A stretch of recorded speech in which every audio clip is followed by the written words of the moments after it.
नित्य स्मरणीय गुरु सत्ता को नमन। आदरणीय बाबूजी एवं यहाँ उपस्थित सभी साधक मित्रों को नमन। हम सभी एक साथ गायत्री महामंत्र का जप करते हैं और उसके बाद इस कक्षा का शुरुआत करेंगे। चलिए, कमर गर्दन सीधा रखें, आंखें बंद। ओम भूर्भुवः स्वः तत्सवितुर्वरेण्यं भर्गो देवस्य धीमहि धियो यो नः प्रचोदयात्। मेरा नाम शरद निगम है। मैं चित्तौड़गढ़ राजस्थान का निवासी हूँ।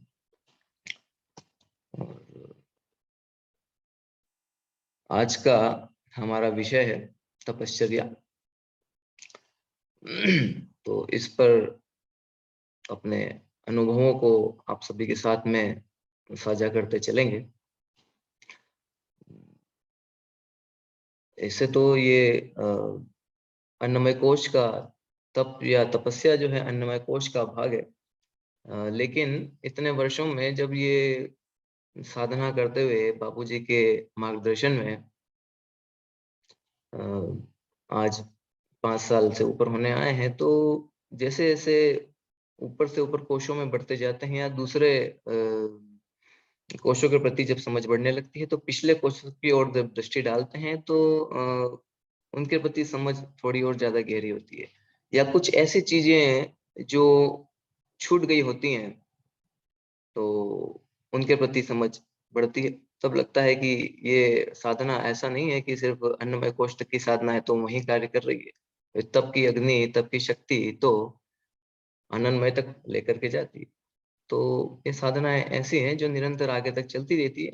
वो अलग बात है कि किसी साधना को कम किया जाए या किसी माध्यम को, जो 19 क्रिया योग बताए हैं, उन क्रियाओं में से किसी को कम किया जाए, किसी को ज्यादा किया जाए, किसी की आवृत्ति बढ़ाई जाए, किसी की कम की जाए, समय समय के साथ वो सब चीजें में देखनी होती है।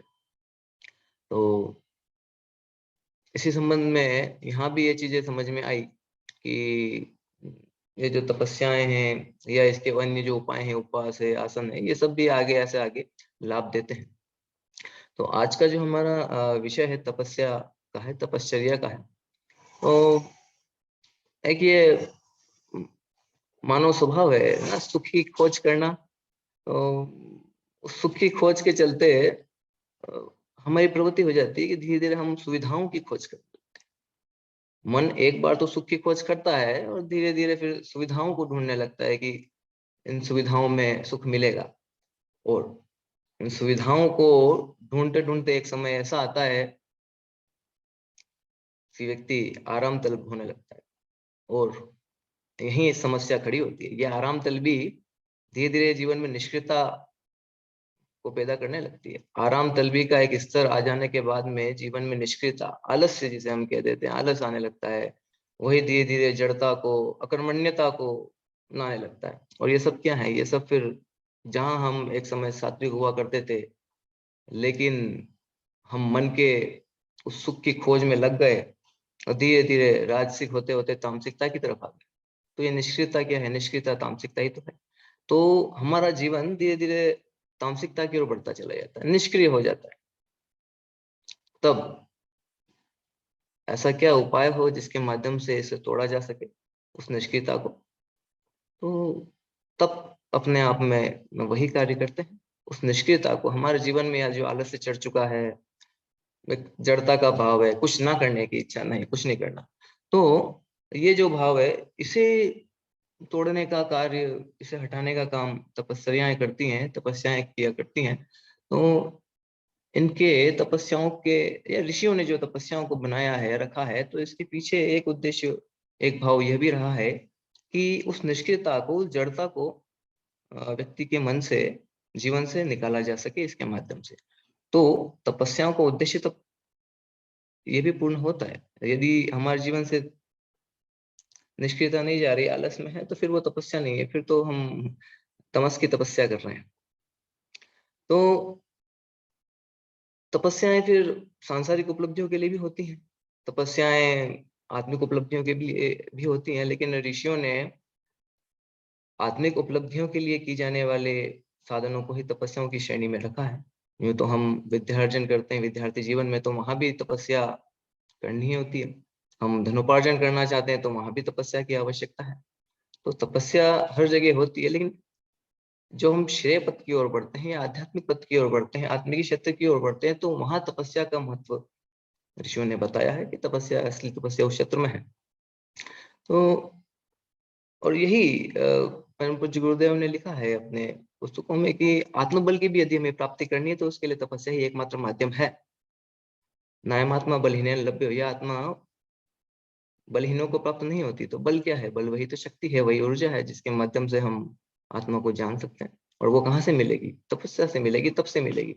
तो तप के माध्यम से होता यही है कि वो निष्क्रियता सक्रियता में बदलती है, और सक्रियता आने से धीरे धीरे हम जीवन में उस दिशा की ओर बढ़ते हैं। तो चाहे हम इसे सक्रियता कह दें, चाहे संघर्षशीलता कह दें, कष्टों से लड़ना, कष्टों से जूझना कह दें, चाहे हम इसे, इसकी आवाज को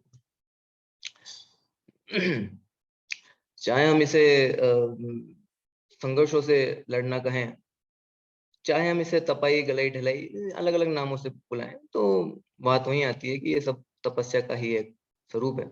इसके माध्यम से शक्ति का जागरण होता है, ऊर्जा का जागरण होता है, संघर्षशीलता का जागरण होता है। ये अलग अलग रूपों में, यही शक्ति अलग अलग रूपों में दिखाई देती है। यही शक्ति आपको संघर्षशीलता के रूप में दिखाई देती है, तो यही आपको जीवन में धैर्य के रूप में भी दिखाई देती है।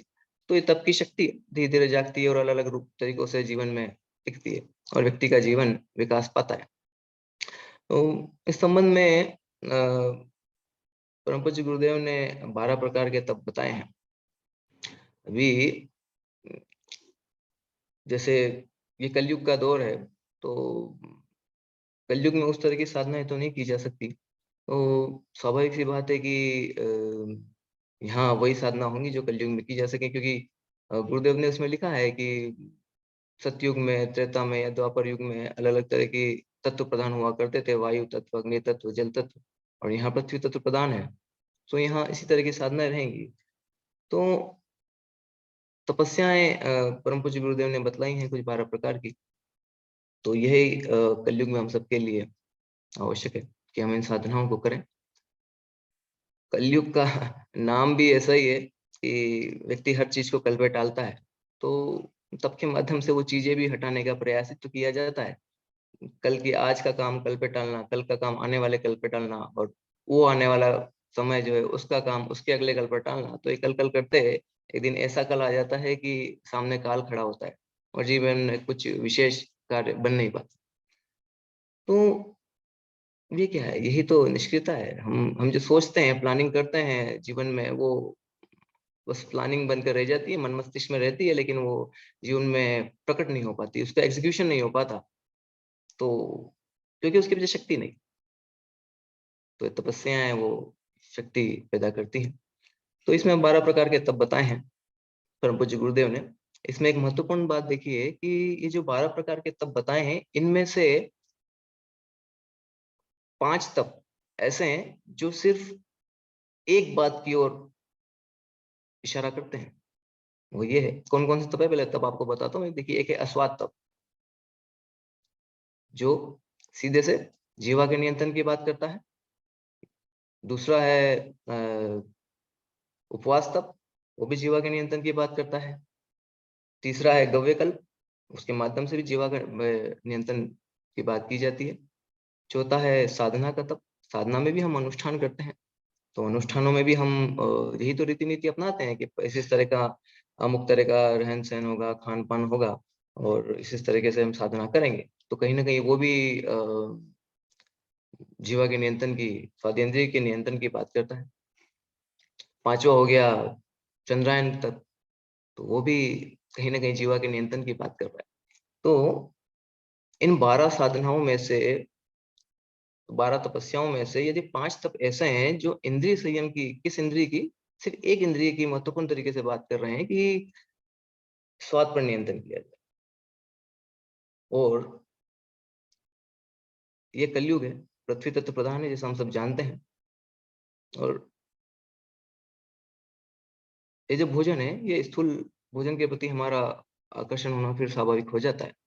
तो यही भोजन अब हमें ध्यान ही नहीं होता कि हम इस भोजन को इतना इतना इकट्ठा करते चले जाते हैं शरीर में कि वो शरीर के लिए तो बोझ हो ही गया है, पेट के लिए तो बोझ हो ही गया है, मन के लिए भी वो बोझ बनता चला जाता है।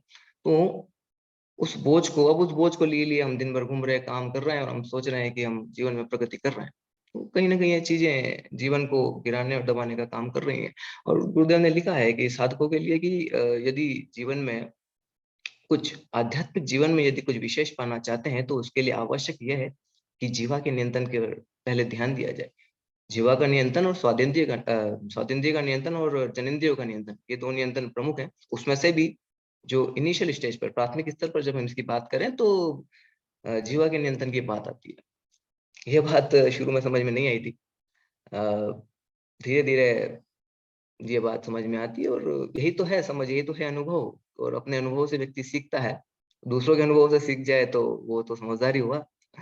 तो ठीक है, अपने-अपने अनुभव से हम सीखते हैं। तो यहाँ भी वो चीज़ समझ में आई कि इतना समय अब देखिए इतने ऋषि-मुनि हुए हैं और लगभग सभी ऋषि-मुनियों का यही रहा है कि उन्होंने अपने जीवन में इस जीवा के नियंत्रण के लिए अलग-अलग तरह से तप को अपनाया है।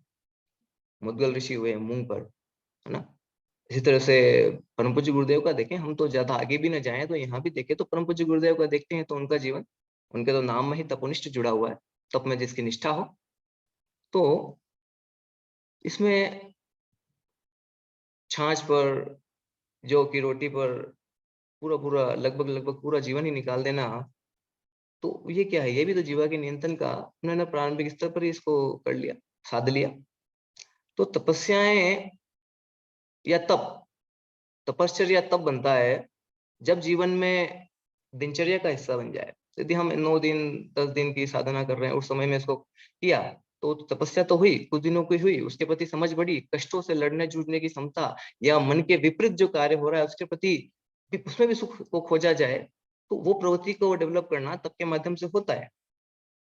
तो वो चीज़ तो वहाँ होती है। तो यहाँ पर ऐसे ही बाबूजी के जीवन का हम देखें, तो बाबूजी ने भी काफ़ी लंबे समय तक अस्वाद का तप किया, उसके बाद में टमाटर पे या अलग-अलग तरीके से उन्होंने आलू पर और लंबे-लंबे कई-कई वर्षों तक उन्होंने इस पर साधनाएँ करी हैं। तो कहीं न कहीं इन सब लोगों ने स्वादेंद्रिय को नियंत्रण करने की बात पर विशेष बल दिया है। तो मैंने भी अपने जीवन में पिछले अनुभव से देखा है कि यदि जीवा पर नियंत्रण नहीं है, तो आगे चलकर हम भले ही हम बात करें हम प्राणमय कोश में चले गए, हम मनोमय कोश में की साधनाएँ कर रहे हैं, हम विज्ञानमय कोश की साधनाएँ कर रहे हैं।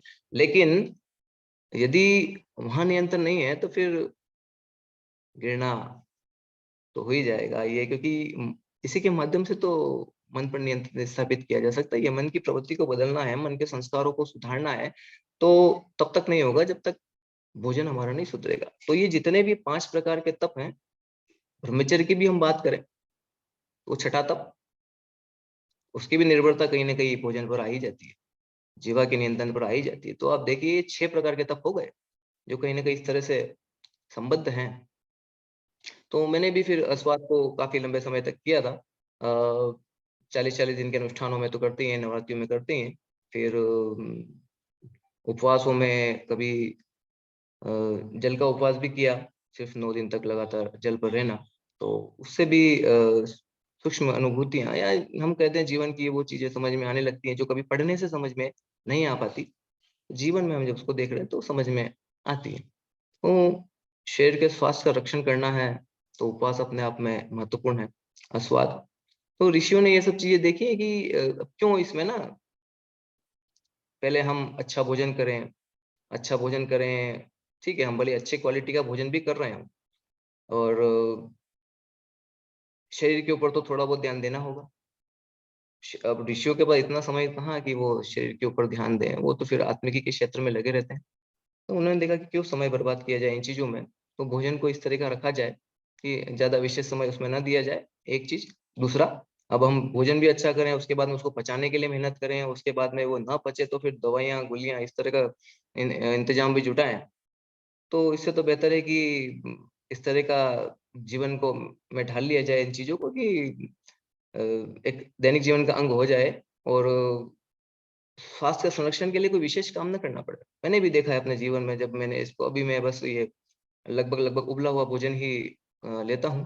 तो स्वास्थ्य के प्रति या शरीर के प्रति कोई विशेष देखना या सार संभाल करने की आवश्यकता नहीं होती। अब समय बच रहा है तो उसका उपयोग आत्मिक उत्कर्ष में, आध्यात्मिक उन्नति के लिए लगाया जाए, अपने आप को ऊपर उठाने के लिए लगाया जाए। तो इस तरीके से इसमें साधनाएँ चल रही हैं।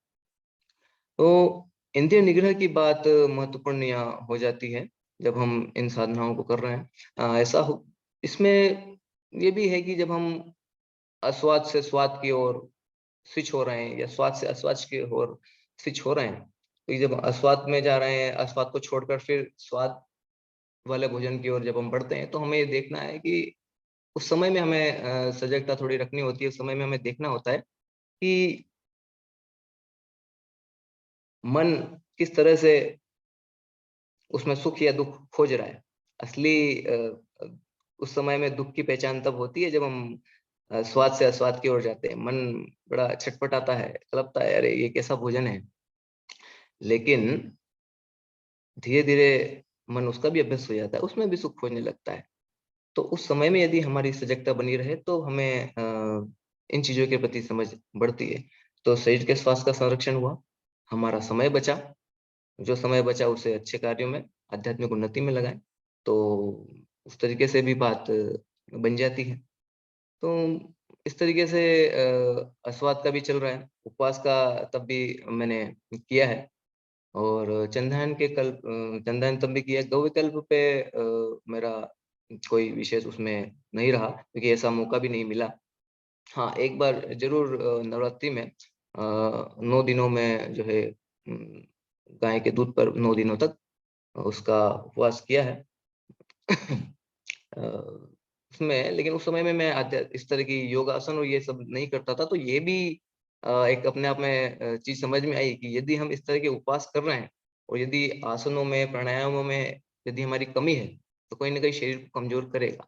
और अब भी जो मैंने उपवास किए 9 दिन तक, जिसमें सिर्फ़ जलाहार पर रहा हूँ, तो चूँकि आसनों का और उपवास का लंबा अभ्यास रहा, तो शरीर में कोई विशेष कमज़ोरी की अनुभूति नहीं हुई।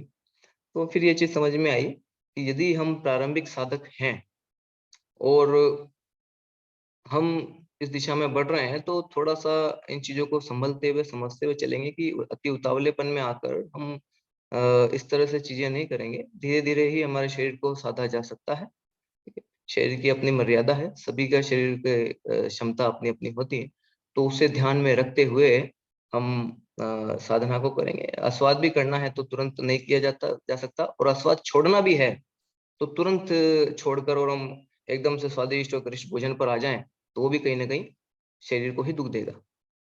तो इन चीज़ों का विशेष रूप से ध्यान रखेंगे। तो एक जो महत्वपूर्ण बात जो यहाँ है, वो ये है कि हमारा प्रयास ये चलता रहे कि ये तपस्याएँ ऐसा ना हो कि सिर्फ़ 9 दिन के लिए हम कर रहे हैं, तो 9 दिन के लिए तपस्या हो गई, 20 दिन के लिए की, 40 दिन के लिए की या हमारे मन के हिसाब से हमने 1 महीने के लिए साधना करी, फिर हो गया। ये तो एक अभ्यास था कि मन को उस कष्टों में भी सुख की अनुभूति कराने का। लेकिन ये तब तपस्या तब बनेगा या तपश्चर्या तब बनेगा जब ये जीवन का अंग हो जाएगा। दैनिक जीवन में हम उसको ढाल लें तो आपको विशेष कुछ करना नहीं रहेगा या विशेष अवसरों की खोज नहीं करनी पड़ेगी कि नवरात्रि आएगी या कोई विशेष पर्व आएगा तभी हम इन तपों को करेंगे। तो जब ये निरंतर होने लगेगा, कष्टों की अनुभूति नहीं होगी और उन कष्टों में सुख की अनुभूति होने लगेगी, तब हम एक कोष से दूसरे और कोष की ओर जब बढ़ रहे होंगे, तो हम ये समझ पाएँगे कि चेतना का विकास किस तरीके से हो रहा है। ठीक है, अभी मैं यहाँ अपनी बात समाप्त करता हूँ। साथ में लोकेश जी चौधरी प्रतापगढ़ से भी हमारे साथ में जुड़े हुए हैं। तो मैं निवेदन करूँगा लोकेश जी से कि आगे इस संबंध में अपने अनुभव साझा करें हम सभी के साथ में। आप इधर आ जाएँ।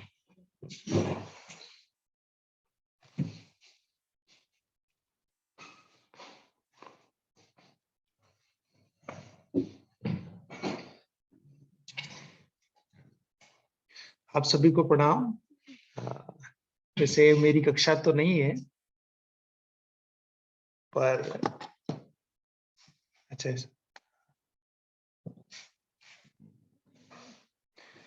फिर भी शरद भैया ने जैसा बोला कि तपस्या में हमें जब देखना पड़ता है कि हम ये देखने की कोशिश करें कि गुरुजी ने जो तपस्या का स्वरूप दिया है वो स्वरूप पुराने युगों की तपस्या से बिल्कुल अलग है। और मैं जब पुराने किसी शास्त्र को पढ़ता हूँ और मेरे को ऐसा लगता है, ये मैं अपनी अनुभूति बता रहा हूँ कि ऋषियों ने हजार हजार साल तक तपस्या है कि कोई एक पेड़ पे खड़ा रहा, किसी ने पानी नहीं पिया, कोई पत्ते पे ही रहा।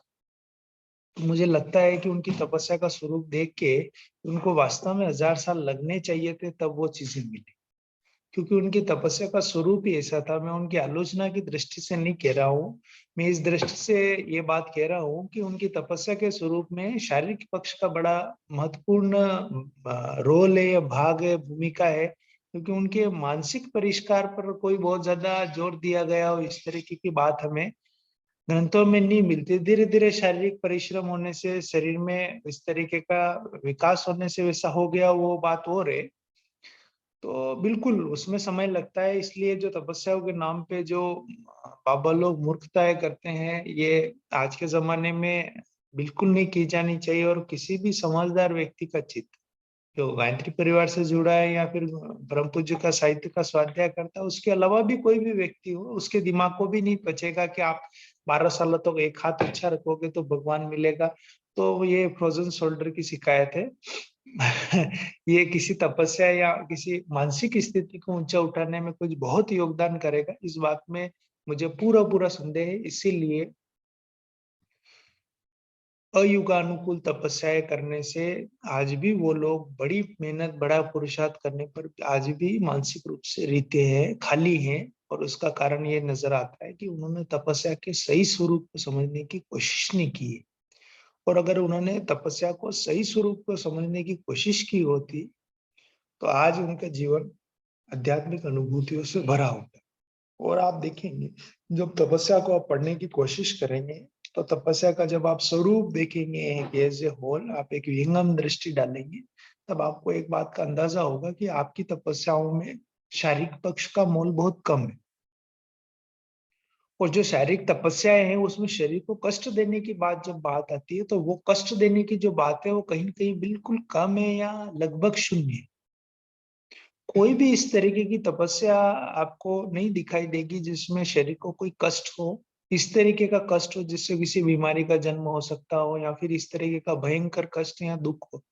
आप देखेंगे शरीर की एक सहजता है, शरीर को स्वस्थ रखने के लिए जो कष्ट हो सकता है या देना चाहिए, एसेंशियल है, आवश्यक है, उसी तरीके का कष्ट दिया गया है। चाहे उपवास करने से हो या स्वाद करने से हो, शुरू में इस तरीके की चीजें ऐसा लगता है कि ये चीजें हमारे लिए एक समस्या का कारण बनेगी, क्योंकि निरंतर हम नमक और पका हुआ भोजन जब लेने लगते हैं, फिर एकदम से नमक शक्कर छोड़ देते हैं, तो हमें ऐसा लगता है कि अब क्या होगा मेरा, कहीं जीवन बचेगा कि नहीं बचेगा, एनर्जी शरीर में रहेगी कि नहीं रहेगी, मैं जन जीवन के काम कर पाऊंगा या नहीं कर पाऊंगा। तो अगर अपन इन बातों को देखें तो आप देखेंगे कि स्वाद में भी शरीर की स्वास्थ्य को सुरक्षित रखने की पूरी कोशिश की जा रही है। और एक रहस्यपूर्ण बात यह है कि शुरू में बुरा लगने वाला स्वाद धीरे धीरे स्वादिष्ट लगने लगता है, क्योंकि पाचन शक्ति पे जब आप कम दबाव देते हैं, उसकी प्रणाली पे आप जब कम उसको मेहनत करनी पड़ती है, तो आपके टेस्ट बड्स जो होते हैं, आयुर्वेद में जब भोजन पचता नहीं है तो एक दोष पैदा होता है जिसको हम कहते हैं आम दोष। और आम दोष जब पेट में पैदा होता है तो उसका पहला लक्षण हमें दिखाई पड़ता है जीवा पे, एक व्हाइट कोटिंग के रूप में। तो अगर जीवा पर व्हाइट कोटिंग है, वो देखेंगे आपके अस्वाद अगर आप 5 7 10 दिन कर रहे हैं तो शुरू में 5 7 10 दिनों में गाढ़ा होगा, और गाढ़ा होने के बाद धीरे धीरे धीरे धीरे धीरे धीरे वो बिल्कुल क्लीन हो जाएगा। जिस दिन निराम हो जाएंगे आप, यानी आम रहित हो जाएंगे, उस दिन बीमारी होने का कारण खत्म हो जाएगा। तो आयुर्वेद का जो मूल फंडामेंटल है, या जो हमारे शरीर के संचालन की एक मूल विज्ञान या मूल प्रक्रिया है, उसको गुरुजी ने किस तरीके से, किस ढंग से योग ऋषि ने तपस्या में समाहित किया है, आप इस बात को देखेंगे तो आपको पता चलेगा कि ये देखने में छोटी है, लगने में सरल है, पर इसके प्रभाव वही है जो प्रभाव युगों युगों से लोग बताते आ रहे हैं। महर्षि पतंजलि ने जिस तरीके से तपस्या को कहा कि ये मन को परिशोधित कर देता है, सारे क्लेशों से, मन की सारी कषाय कल्मशों से मुक्ति दिला देता है और समाधि की प्राप्ति कराता है। तो तपस्या जैसी इतनी बड़ी चीज केवल अर्जन तप या छोटा सा कर्षण तप कि आप अपना काम खुद करें, इससे कैसे हो सकता है। पर आप गहराई में जब इसकी चीजों में जाने लगते हैं, आप अपना एक हल्का सा चिंतन को दायरा जब विस्तृत करने लगते हैं, तब हमें पता चलता है कि ये दिखने में छोटी सी चीजें हैं, पर ये उन्हीं सिद्धांतों पर आधारित है जो हजारों सालों से हमारे ऋषि मुनियों ने अपने जीवन में परिलक्षित किया, अपने जीवन में अभ्यास किया, और आज जो हम उन्हें ऋषि मुनि के आदर दे रहे हैं, वो ऋषि मुनि बनाने वाली जो चीजें, वो तपस्याएं हैं, वो सरलतम रूप में कि आज के समय में किस ढंग से हो सकती है, वो ढंग यही है। पुराने जमाने में हो सकता है कि उनके पास इस तरीके के अनुभवों को अपने को व्यक्त करने की, उस तरीके के डिस्कशंस को, उनका चिंतन शैली उस तरीके की नहीं रही हो, या फिर उस जमाने में उस तरीके के तत्व नहीं रहे हो, तो उस तरीके का परिणाम नहीं आया हो, जो भी हो, पर उस सब की तपस्या आज के समय के युगानुकूल नहीं है। आज के समय की शारीरिक समस्याओं को वो कारण हो सकते हैं, इसलिए हमें इससे बचते हुए अगर उत्तम स्वास्थ्य को प्राप्त करना है तो हमें तपस्या को, स्वरूप को बदलने की आवश्यकता है, तपस्या के मूल स्वभाव को समझने की आवश्यकता है, और इसके लिए बहुत छोटे छोटे प्रैक्टिकल्स आप अपने जीवन में अपना सकते हैं। तो शुद्ध आहार की जो बात हो रही, चाहे वो उपवास की मदद से हो, चाहे स्वाद की मदद से हो, जब भी आप लेते हैं तब आप देखेंगे कि आपका शरीर धीरे धीरे धीरे धीरे शोधित होता जा रहा है, आपके शरीर में एक नवीन शक्ति का जागरण हो रहा है। और ये बहुत आवश्यक है कि अल्टीमेटली तपस्या अन्नमय कोश के रूप में यहाँ पर केवल उत्तम स्वास्थ्य देने का और भरसक प्रयास करती है, और न सिर्फ अगर आप हल्का सा आसन और हल्का सा प्राणायाम इसके साथ में जोड़ देते हैं, तो आपको अन्नमय कोश के संबंध में, जैसा शरद जी ने कहा, आपको कोई और एक्स्ट्रा एफर्ट्स देने की आवश्यकता नहीं है। आज के समय में स्वास्थ्य की स्थिति आप सबके सामने है कि स्वास्थ्य की कैसी दुर्गति लोगों की है, और इस दुर्गति का कारण जो हमें नजर आता है वो ये है कि शरीर के एक तो मूल स्वभाव को नहीं समझा गया, दूसरा है कि शरीर में कष्ट देने की जो प्रवृत्ति के नाम है, या फिर शरीर को थोड़ी भी असुविधा न हो, इस तरीके की चीजें जब हमारे लाइफ स्टाइल में आने लगती है, या सेडेंटरी लाइफ स्टाइल कहते हैं तब, कि आलसीमय जीवन कहते हैं, तो कोई भी रोग हो जाए, रोग नाम बदल जाने से कोई फर्क नहीं पड़ता। आपको डायबिटीज है तो भी कारण वही है, कैंसर है तो भी कारण वही है, हार्ट इश्यूज है तो भी कारण वही है,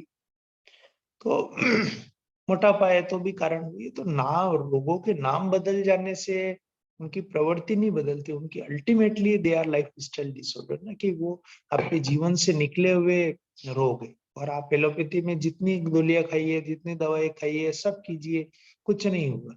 तो ये जो जागरण अगर शुरू में हो जाए व्यक्ति का, और व्यक्ति स्वास्थ्य के बारे में, शरीर के बारे में जागरूक हो जाए, और हल्का सा तपस्या का अंश भी अपने जीवन में धारण करने की कोशिश करे, तो उसके लिए स्वास्थ्य एक सहज सुलभ अवसर है। और आज के समय में आंकड़े नहीं देने चाहिए यहाँ पे, पर अगर अपन केवल और केवल मनी माइंडेड होकर के सोचे हैं, तो भारत में महंगाई पिछले 30 सालों में 6 से 8 से 10 गुना बढ़ी है, पर मेडिकल महंगाई 110 गुना बढ़ी है। तो मेडिकल महंगाई 110 गुना बढ़ी है, तो यानी आप सोच सकते हैं कि जिन चीजों को इलाज आज से 20 साल पहले, 30 साल पहले हजारों रुपए में होता था, अब वो लाखों रुपए से नीचे नहीं जाएगा, और लाख में भी संख्या इकाई में नहीं, दहाई में होगी, यानी 9 लाख 10 लाख तक।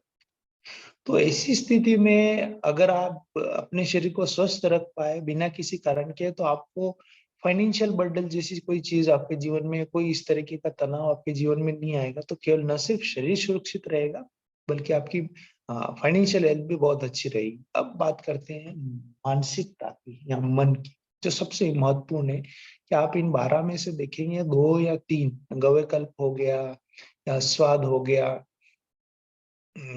इस तरीके की जो 1-2 चीजें हैं, वही तब जो है वो शरीर या शरीर को शोधित करने के लिए आवश्यक आहार के रूप में उन्होंने गुरुदेव ने लिए। पर आप जब इसकी गहराई में जाएंगे तो आप सारे के सारे तब देखेंगे, और सारे के सारे तब शरीर पर नहीं, मानसिकता पर असर करने के लिए बनाए।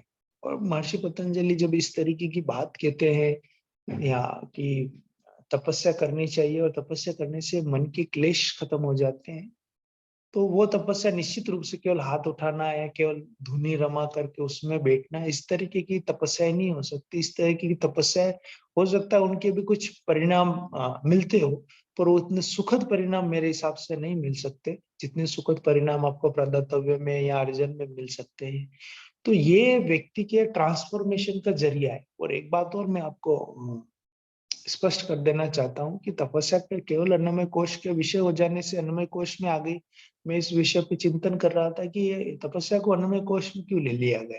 अगर ये इतनी बड़ी है, इसका विस्तार इतना अच्छा है, इसकी मानसिकता के साथ में ज्यादा जुड़ती है, तो इसको मनोमय कोश में या विज्ञान में कोश में लेना चाहिए। क्योंकि भाई बिना तपस्या किए भगवान नहीं मिलता। और जब जिसने भी ईश्वर को देखा उसने तपस्या की किसी भी ढंग की। तो तपस्या तो बहुत बड़ी चीज है, इसको अन्नमय कोश के प्रारंभिक साधक को क्यों दे दिया गया। तो इस विषय पर जो निष्कर्ष निकल करके आता है वो निकल करके आता है कि व्यक्ति को प्रारंभ से ही तपस्या करना चाहिए, क्योंकि उसे जिस लक्ष्य तक पहुंचना है, और तपस्या निरंतर साथ चलेगी। उसकी यात्रा की शुरुआत में आकर के खत्म नहीं हो जाएगी। जैसे जैसे उसका तपस्या में भी 12 प्रकार की इसीलिए बताएगी कि स्टार्टिंग में फिजिकल तपस्या चले, जिनसे जिसको कोई भी व्यक्ति केवल समझे बिना कर सकता है। स्वाद नमक शक्कर बंद करो, आप स्टार्ट करो। कर्षण अपना काम खुद करते रहो। इसमें इसमें कोई ज्यादा झंझटबाजी नहीं, इसमें कोई ज्यादा चिंतन करने की आवश्यकता नहीं। पर धीरे धीरे धीरे धीरे जब तपस्याओं में गहराई आती है, तब आप ब्रह्मचर्य ब्रह्मचर्य आप केवल शारीरिक रूप से शोधित करने की बात करते हैं या पालन करने की बात करते हैं, संभव ही नहीं। अगर आपको ब्रह्मचर्य का वास्तविकता में सही ढंग से पालन करना है, तो आपके लिए बहुत आवश्यक हो जाता है कि आप अपने जीवन के उद्देश्य को जाने, अपने मूल स्वभाव को जाने। इसके बिना संभव ही नहीं। और ऐसा जानने के लिए आपको बहुत गहराई में घुसना पड़ेगा, अपने मन के अ, अतल गहराइयों में घुसना पड़ेगा, जहाँ से आपकी इच्छाएं पैदा होती है, किस तरीके से डेवलप होती है, और वो इच्छाएं किस ढंग से काम करती है। इसके बिना आप ब्रह्मचर्य के नाम पर केवल अ,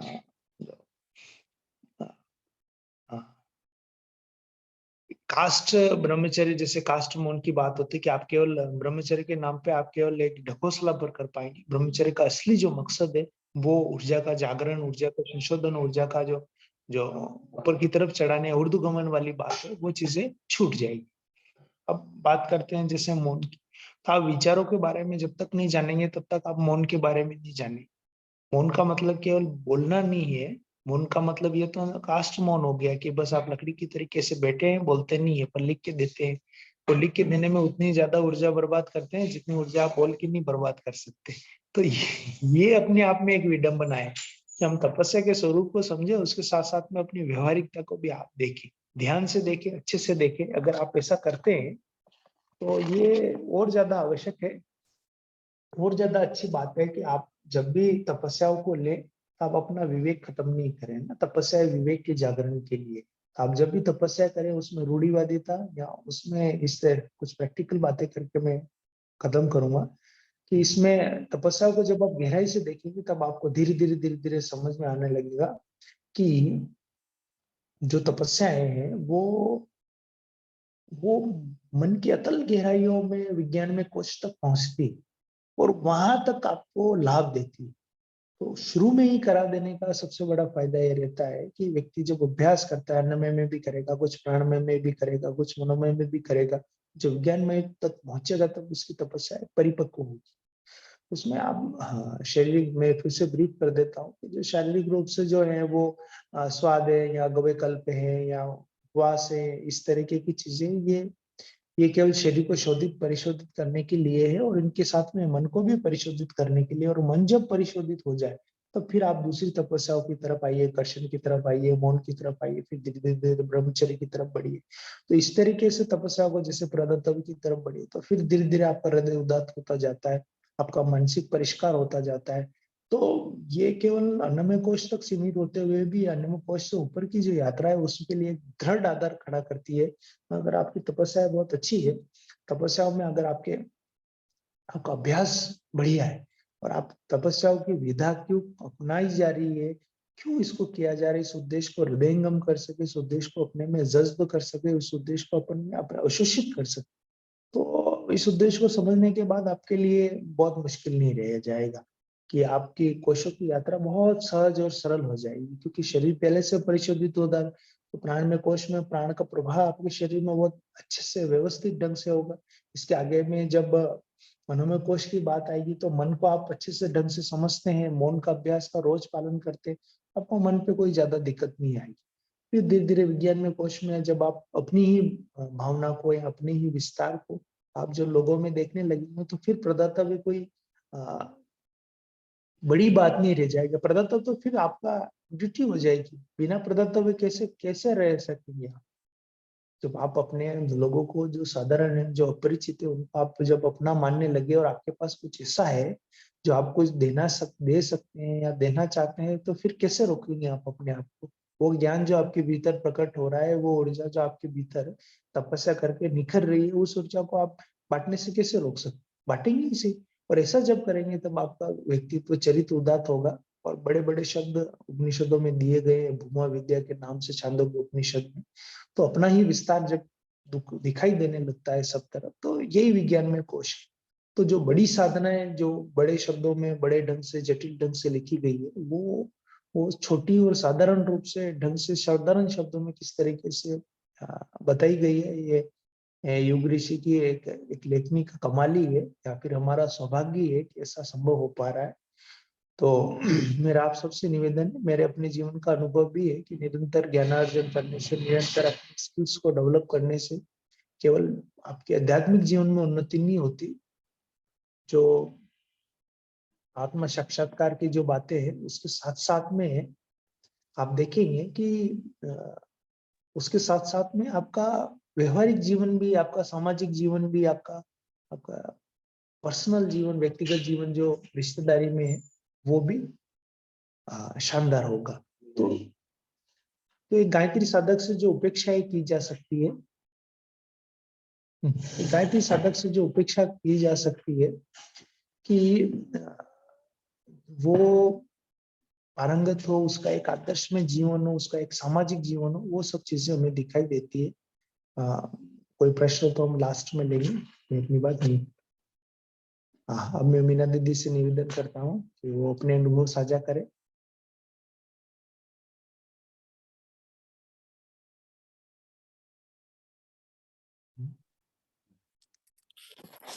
सभी को प्रणाम।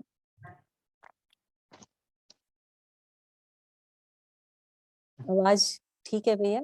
हाँ, अच्छी आ रही है आपकी आवाज जी। तो शरद भैया और मुकेश भैया बहुत अनुभवी साधक हैं और हमने बहुत कुछ उनसे सीखा है। उनके जूनियर है हम लोग। तो इस पे सारी बातें बताई जा चुकी हैं।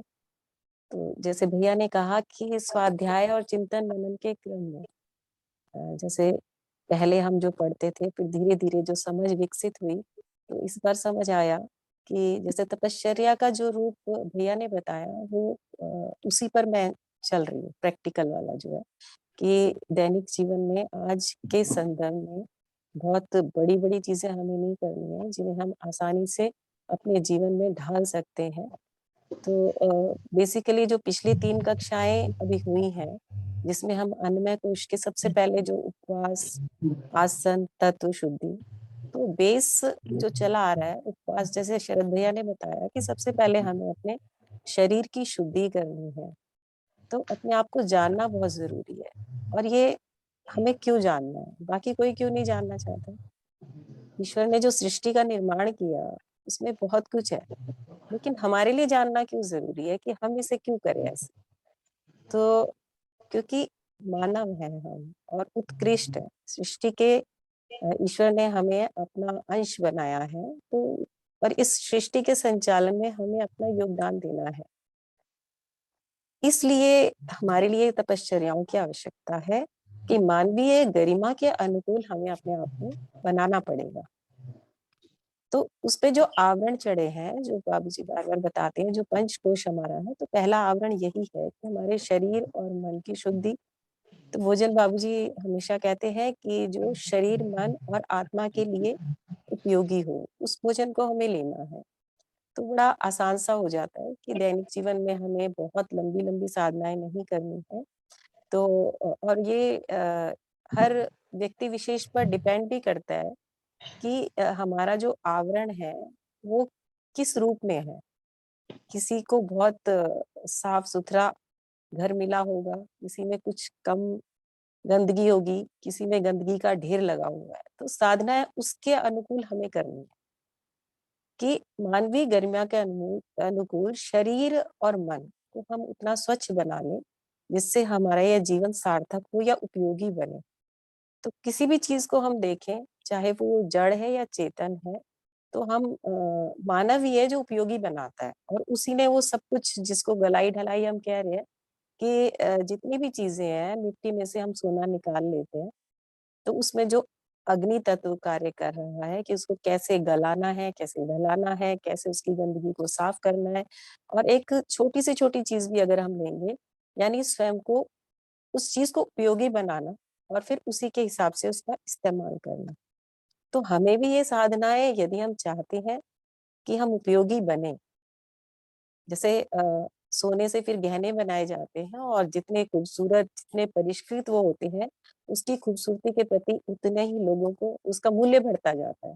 तो अगर हम चाहते हैं कि हम अपने मानव जीवन को मूल्यवान बनाएं, सार्थक बनाएं, और जिस उद्देश्य से यहाँ आए हैं उस उद्देश्य को प्राप्त कर पाए, तो उसके लिए हमें ये तपश्चर्याएं करनी है। और फिर उसमें अनुकूलता प्रतिकूलता तो हमें स्वयं ही देखनी होगी। किसी के लिए कुछ ज्यादा की आवश्यकता होगी, किसी के लिए कुछ कम की आवश्यकता होगी, और किसी के लिए और पर गुरुदेव ने, जैसे भैया ने कहा, मैं भी यही देख रही थी कि उपवास और ये मानसिक रूप से हमें ज्यादा परिष्कृत करते हैं, क्योंकि जो मुख्य चीजें आ रही हैं कि हमारे अंदर कौन सी लेयर है, क्या है जिसकी वजह से जो हमें सफाई करनी होती है। तो वासना, तृष्णा और अहंता, ये जो तीन चीजें हैं, ईर्ष्या, द्वेष, हमारा जो ये मानसिक विकार है, इनको हमें दूर करना होता है। तो जब तक ये नहीं जाएंगे तो ये शुद्धि होगी ही नहीं। तो मानसिक स्तर पर उस निर्मलता को लाना, उस स्तर को प्राप्त करना, अभी भैया ने बताया कि कब तक हम दे ही नहीं सकते, जब तक हम ये जो अहंता है ये इतनी हावी रहती है हमारे ऊपर कि अपने अपना अपना अपना करते करते हम ये जो कर्षण तप है, ये इतना साधारण गुरुदेव ने दिया कि अपने कार्य को स्वयं करें।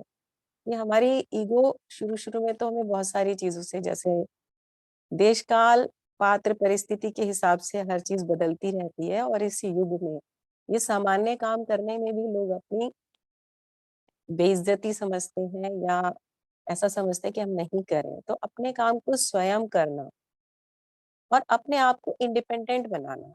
बार बार हमने सुना कि अपने आप को जितना आप किसी भी चीज के आश्रित उसको हटा रहे हैं, बैसाखियों को हटाते जाइए, हर तरह से जो हमारे जीवन में हमें परेशानियां देती हैं, मतलब सब तरह के जो हमारे इंडिपेंडेंसी खत्म करें, स्वतंत्र हो जाए, हर तरीके से स्वतंत्र होना है। प्रकृति के साथ हमें, प्रकृति के साथ तालमेल बिठाना है, सामंजस्य स्थापित करते जाए, हमें किसी भी चीज में कभी परेशानी ना हो। कैसा भी अ, परिस्थिति हो, कैसा भी वातावरण हो, उसमें हम बहुत आसानी से अपना समायोजन कर पाए, उसके लिए ये तपश्चर्याएं हैं। और अगर हम समायोजन कर पाएंगे, हमारे जितने भी जीवन के, आम जीवन के जो दुख परेशानी होती है, वो समायोजन के ना होने की वजह से होती है। अब उसमें व्यक्ति भी हो सकता है, विचार भी हो सकता है, परिस्थितियां भी हो सकती हैं, साधन भी हो सकते हैं। तो इन सब में जब हम अपने आप को ढाल लें बिना किसी विशेष प्रयास के, तो समझिए आपके जीवन की तपश्चर्या हो गई। तो जैसे भैया ने बताया, ये इतने सारे तप हैं, तो इनमें बहुत लंबा लंबा कुछ नहीं है। दैनिक जीवन में इन सबको शामिल किया है। और रूटीन में आते आते, अच्छा, मौन पे मैं गुरुदेव के वाङ्मय को थोड़ा पढ़ा, तो मुझे लगा कि मौन पर गुरुदेव ने बहुत ज्यादा लिखा।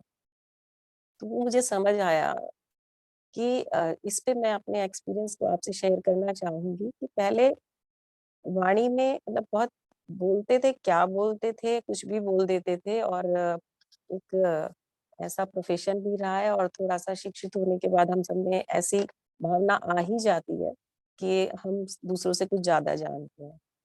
और बहस की, इस सब की प्रवृत्ति थी मुझ में कि कुछ भी चीज़ होती थी तो उसमें मैं बढ़-चढ़ के भाग लेती थी। स्कूल लेवल से ये स्टार्ट भी हो चुका था। तो ये कुछ जीवन का एक अंग बन चुका था। तो गुरुदेव ने तो मौन को जो सुबह की 3 घंटे अगर हम अपने आप को देते हैं, 2 घंटे ही बताए हैं उन्होंने तो, कि वो पूरे दिन भर मौन रहने की आवश्यकता नहीं है और मैंने तो कभी आज तक ऐसा अवसर ही नहीं आया कि 1 दिन का भी मौन रखा हो, ये संभव ही नहीं है। तो प्रातः काल के इस जब से इस दैनिक साधना में जुड़े हैं, तो उससे बहुत विशेष लाभ हुआ है।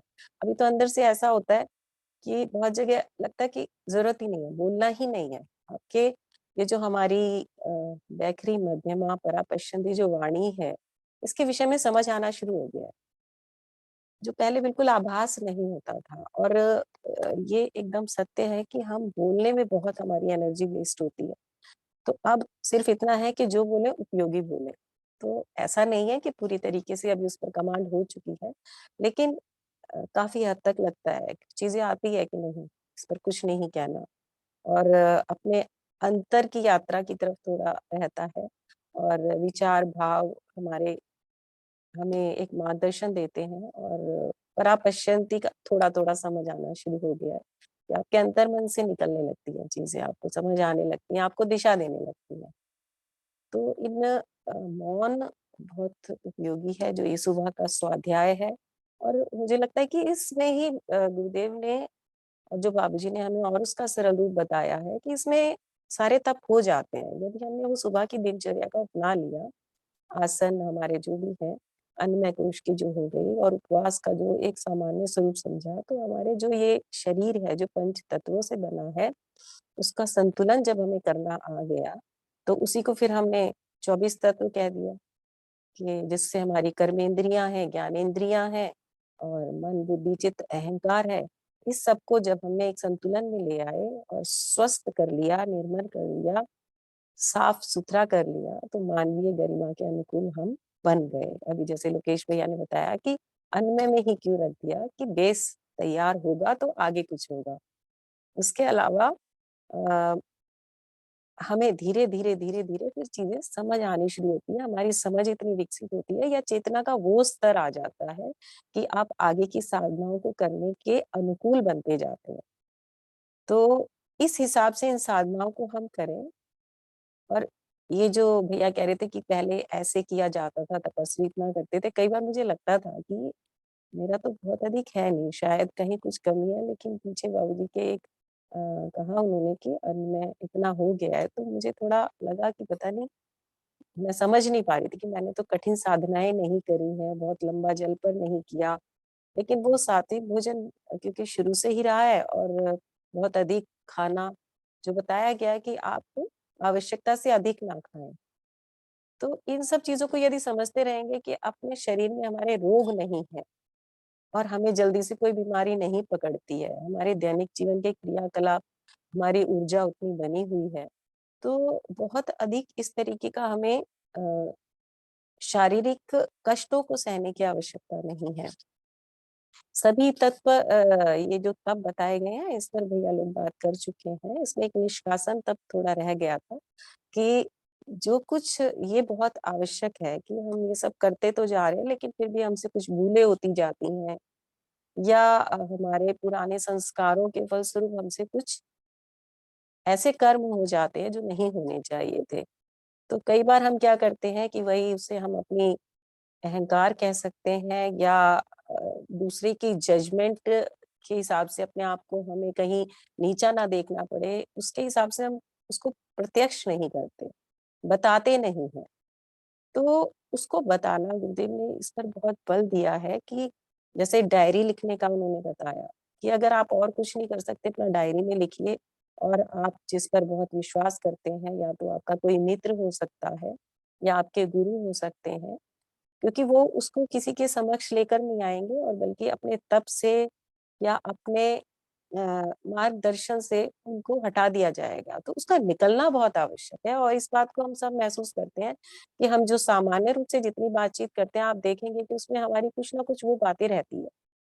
कि हमारा कुछ भी जहाँ लगेगा हमें कि थोड़ा-सा भी ये व्यक्ति हमारे अनुकूल है, तो हम उसको अपने मन की उस बात को अवश्य बताना चाहते हैं। जिस चीज़ से हमें परेशानी है, दुःख है या कुछ गलती भी हो जाती है, तो उसको स्पष्ट रूप से नहीं कहेंगे, लेकिन कुछ मिलावट करके बताने की कोशिश करते हैं, तो उससे हमें हल्कापन महसूस होता है।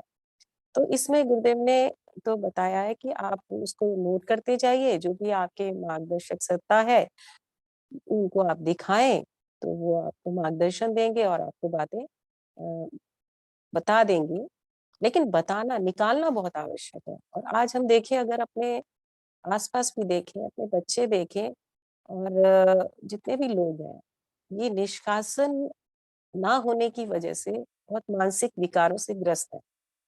छोटे-छोटे बच्चे एक स्ट्रेस में रहते हैं, तो ये बताया है कि जैसे मल का अवरोध हो जाता है, तो हमारे शरीर में कष्ट परेशानियाँ हैं, तो निष्कासन ना होने की वजह से हम बहुत सारी मानसिक परेशानियों में घिर जाते हैं और अपने रूटीन के काम को भी सही प्रकार नहीं कर सकते।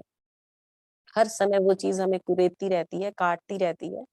तो और एक पीछे ये भी था कि और कुछ अगर आप कह भी नहीं सकते, तो गुरुदेव ने इतना भी कह दिया, आप उसको लिखिए और हवन में जला दीजिए।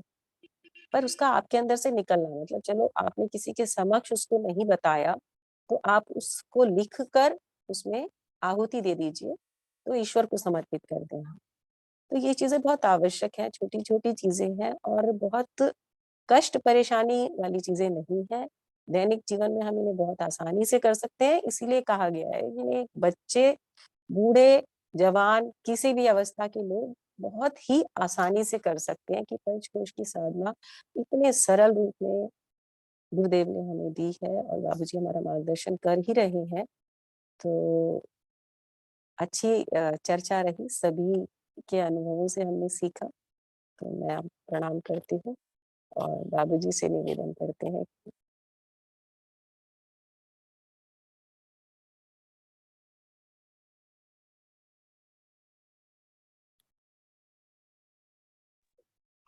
जी दीदी, बहुत बहुत धन्यवाद। बाबूजी से निवेदन है कि और प्रश्न भी साथ में क्योंकि तीनों एक्सपर्ट पैनल पे आज हैं, बहुत लोकेश भैया, शरद भैया, मीना दीदी, अपने प्रश्न भी रख सकते हैं। व्यवहारिक जीवन में इन्होंने किस तरीके से इसको अपने जीवन में इम्प्लीमेंट किया, तो ये बता सकते हैं। बाबूजी से भी निवेदन है कि बाबूजी का भी आशीर्वाद हमें प्राप्त हो। जी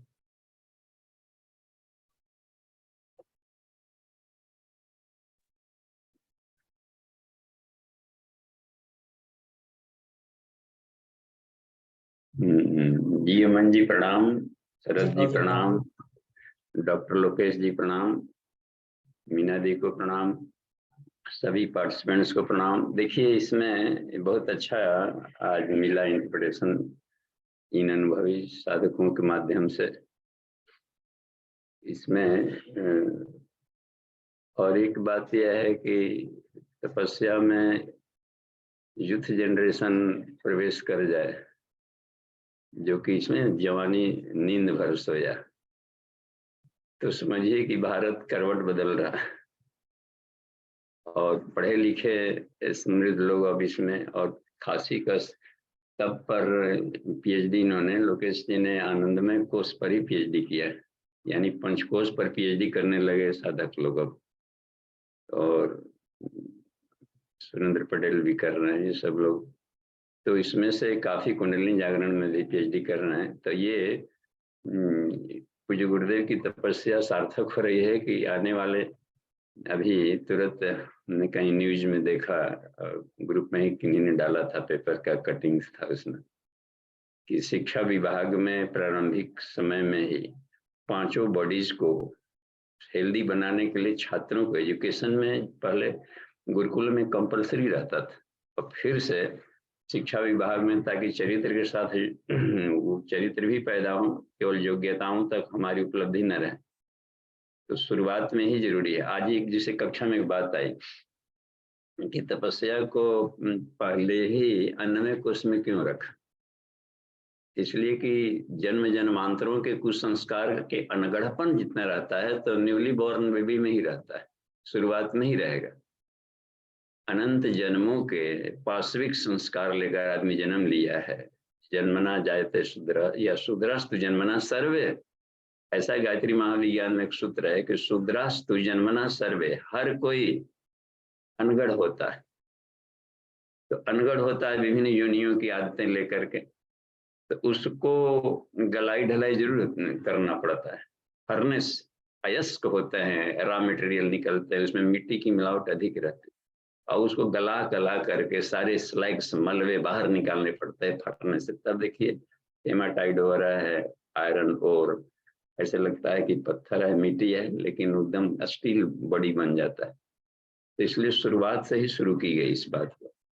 अब यम नियम से शुरू, अष्टांग योग में यम नियम से शुरू है, तो पूज्य गुरुदेव ने इसमें चेंज किया कि इसमें अहिंसा सत्य अस्त्य ये सब मेंटल ये सब इसमें जुड़ा हुआ है। तो उसको पैटर्न अभी युग के अनुसार कैसे किया जाए कि शुरुआत में कुछ नहीं कर सकते तो आहार शुद्धि तो कर सकते हैं। तत्व शुद्धि आहार शुद्धि है, पांचों तत्वों शरीर बना है, तो पांचों चीजों को हम हेल्दी वे में रखें, स्वस्थ रखें। गर्भवती महिला, गर्भस्थ शिशु को ही पंचकोशिक पांचों बॉडी को हेल्दी बनाए, हेल्दी डाइट लेंगे तो जो हमारे संतति होंगे वे स्वस्थ होंगे। और खुद भी अपना ये कि सूर्य उपासना ध्यान करने की बात कही जाती है, तो साधना में दिया गया कि सविता का ध्यान करें, अपने भीतर में ओजस तेजस ब्रह्मवर्चस्व को भरें। तो जो गर्भिणी गर्भस्थ शिशु जब है उस समय यदि मेडिटेशन कर रही हो तो ऐसे गर्भिणी के बच्चे सूर्यवंशी होंगे ही होंगे, ऐसे का। अब देखिए प्राण कितना प्रखर होता है सूर्य में कि सारे ग्रहों को भी एकदम नजारा है, सारे सूर्यों को भी। तो ये बहुत ही बड़ी चीज होती है कि प्रेरणा देने वाला बनेगा। दूसरों से प्रेरणा लेना अलग बात है, लेकिन खुद प्रेरणा स्रोत बनना ये साधक काम होता है। तो ये गर्भ में ही दिया जाना चाहिए संस्कार, नहीं हो पाया किसी कारण से, तो अब है बच्चों से ही प्रारंभिक स्टेज में ही दिए जाए इन लोगों को। तो ये दूसरी बॉडी है कि हमको सूर्य की तरह चमकना है, अपने को प्राणवान बनाए रखना है। मनोमय की भी साधनाएं दी है, तो साधना लिखा गया है कि साधना तप, जैसे 12 तप में, तो साधना ये थोड़े लिखे हैं कि खाली शरीर की साधना, मन की साधना, आत्मा की साधना, साधना माने साधना।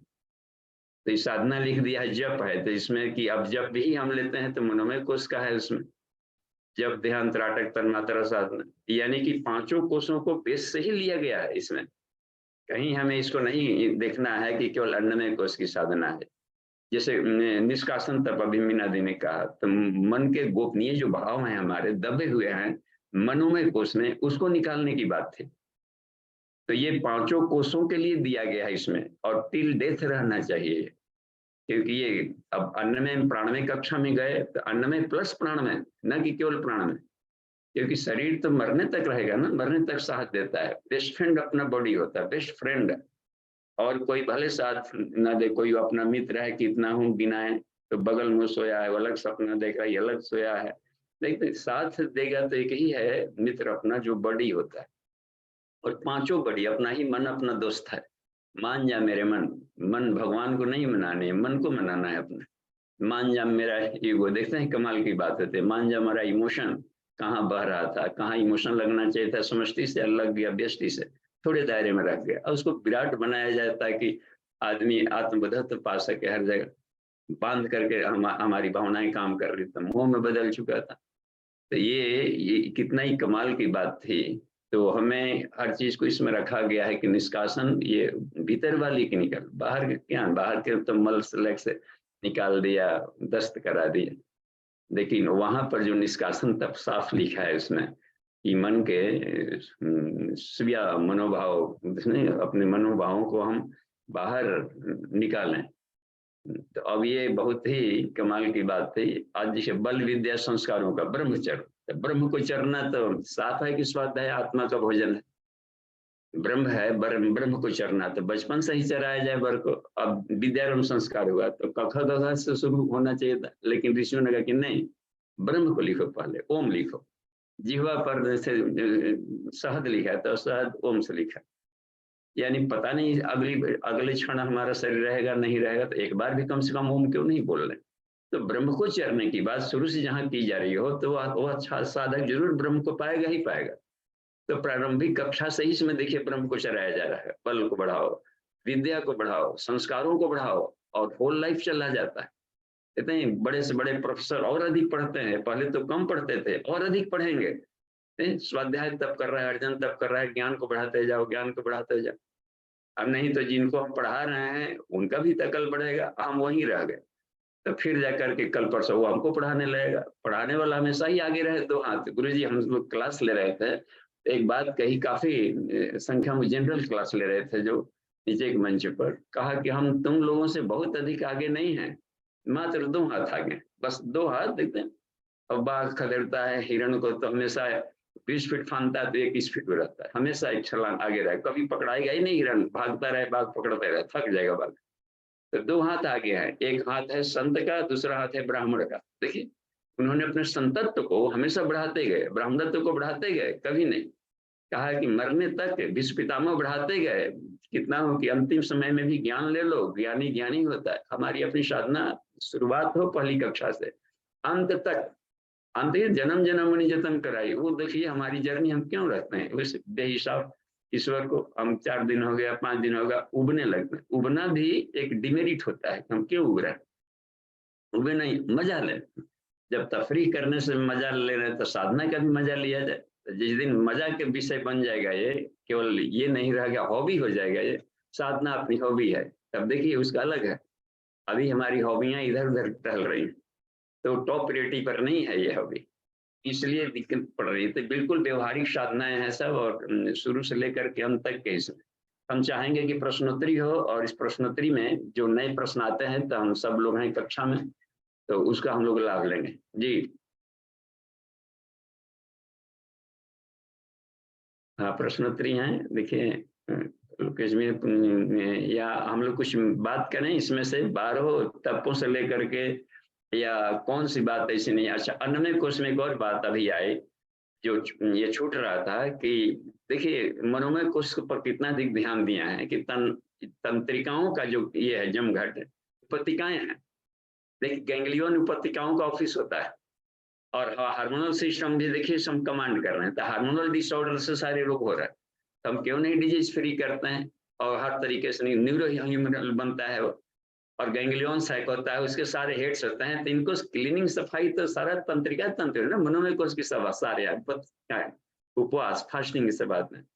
तो उसमें हम लोग देखी गई बात में कि हार्मोनल डिसऑर्डर ना होने दें, और सारे सिस्टम को ठीक रखें। अन्नमय कोश में भी 7 परत होता है। अपना फिजिकल बॉडी में ही देखिए 7 लेयर होते हैं। स्किन बॉडी है, नर्व बॉडी है, हम लोग का सर्कुलेटरी बॉडी होता है, इम्यून बॉडी होता है, और भी इसमें हम लोग देखें लिम्फेटिक बॉडी होता है। तो इन बॉडीज को हम देखें, बोन बॉडी किसी भी में भी कोई एकदम तगड़ा रहे तब लगेगा कि रक्षा कवच इतना मजबूत है कि किसी भी तरह के संघर्ष को। तपस्या भी एक ऐसी बात रखी गई कि तप की बात आ रही, तो गुरुदेव ने इतना सरल कर दिया कि जीवन को लक्ष्य को प्राप्त करने में आने वाली जो रुकावटें होती है, बाधाएं होती हैं, दिक्कतें होती है, उसका सहर्ष सहना पड़ता है। इसी को तप कहते हैं। विद्यार्थी को करना होता है कितना तप करना है, सुबह जगिए, ये करिए, कुछ अधिक पढ़िए, अपना रूटीन कितना। तो अपने लक्ष्य को, जीवन लक्ष्य को पाने में आने वाली जो रुकावटें हैं, स्ट्रगल वैसा नहीं रहा, उसको हंसते हुए सहते हुए आगे बढ़ना, ड्यूटीफुलनेस। जी ठीक है, धन्यवाद। हम लोग देखते हैं प्रश्नोत्तरी में। अमन जी देखिए प्रश्नोत्तरी खुले हम लोग, बस लोकेश जी भी सामने है। हाँ, हैंड रेज है, सीधे आएंगे और लोकेश जी उतर देंगे। ठीक है, हाँ, प्रश्न उनको खोला जाए, टीम क्या है। जी जी बाबू जी।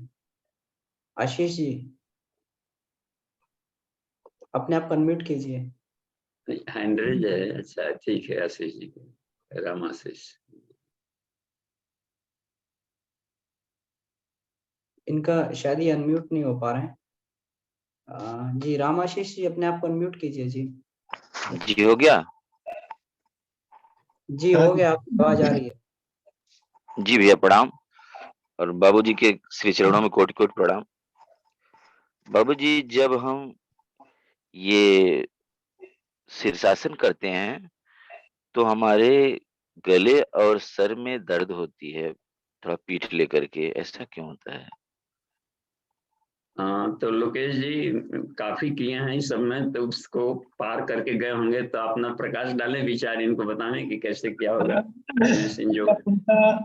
हल्का फुल्का गड़बड़ है कुछ, या तो प्रोसेस में, या शरीर भारी है, या आप जो नीचे चीजें ले रहे हैं। मैं एक एक करके सारी बातों को देखता हूँ। पहली चीज तो ये है कि आप कंबल ऐसा इस्तेमाल कीजिए, या कंबल जैसी कोई गुदगुदी चीज इस्तेमाल कीजिए जो हार्ड भी हो और सॉफ्ट भी हो। इतनी भी सॉफ्ट नहीं हो कि हाथों को मजबूती न दे, और इतनी भी हार्ड नहीं हो कि सिर में चुभे। एक बात। जी दूसरी बात है कि सिर जब इस तरीके का रहेगा तो पहले आप इतनी ही दूरी रखिए। जब भी आप कोहनियों को रखें तो इससे ज्यादा दूरी रहेगी तो गर्दन पे एक्स्ट्रा दबाव आएगा। ऐसे परफेक्ट ट्रायंगल बनेगा समद्विबाहु ना, तो सेंटर ऑफ ग्रेविटेशन जो सारा का सारा वजन है, या बीच में हवा में लटका रहेगा। जी भैया। आपके हाथों पे, पैरों पे या सिर पे वजन नहीं आएगा, सारा का सारा वजन हवा में रहेगा। वहाँ लोकेश जी आपके कक्ष में डेमो हो सकता है, तो शरद जी हैं तो उसको डिस्प्ले कर सकते हैं। हाँ, कहीं पर है दीवार सारे जहाँ पर हो, उनको आप गाइड करेंगे या वो करेंगे? जी भैया, ये हेलो भैया जी। जी जी ये कह रहे हैं कि जैसे करते समय तो नहीं ज्यादा होता है, बाद में दिन में दर्द होती है। तो दिन में दर्द होता है तो आपको थोड़ा सा नाड़ी शोधन प्राणायाम बढ़ाना पड़ेगा। और आप कितने मिनट करते हैं या कितने सेकंड करते हैं अभी? अभी अभी तो बस प्रारंभ में 1 आध मिनट हो पाता है। तो थोड़ी देर अभी कम कीजिए, एक बार और व्यवस्थित ढंग से देखिए। सर्वाइकल की कोई दिक्कत तो नहीं है आपको? आगे झुकने में पहले कोई समस्या पहले से रही है क्या? जी, पढ़ने में थोड़ा गर्दन में दर्द होती है पढ़ते समय, या गला झुका के कुछ करते समय। वो सर्वाइकल स्पॉन्डिलाइटिस की शिकायत है, पहले उसको आप दूर कीजिए। सर्वाइकल स्पॉन्डिलाइटिस के लिए आपको पीछे झुकने वाले आसन ही करने पड़ेंगे। अभी कुछ दिन आप शीर्षासन रोकिए फिर। अच्छा, गले में या आसपास पीछे की तरफ कोई सूजन आपको नजर आती है, या पहले कभी आपको चक्कर आए हो?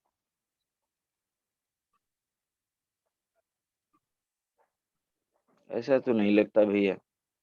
अच्छा, एक बार बहुत पहले सर में चोट लगी थी, नहीं सर बहुत में चोट, पहले।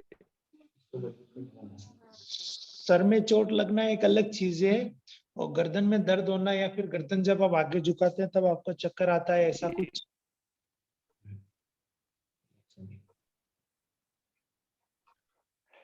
और इसमें एक बार हाथ में चोट लगी थी, हाथ टूट गया था, तो उसके वजह से हो सकता है वो नहीं नहीं, जाम हो गया हो क्या?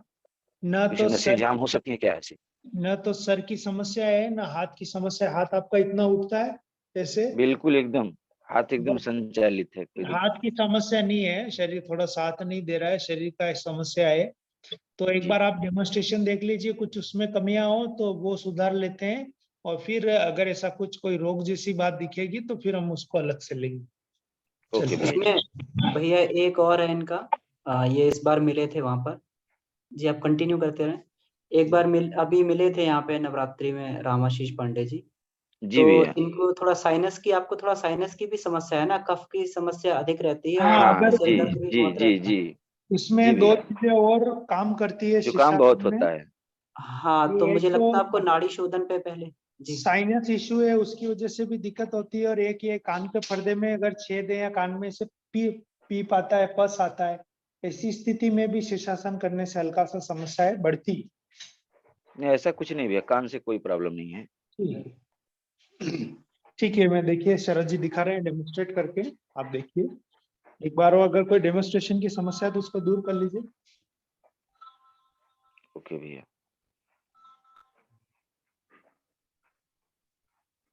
एक सेकंड रुकना। देखिए, इस तरीके से वज्रासन में बैठ के शुरू करना है।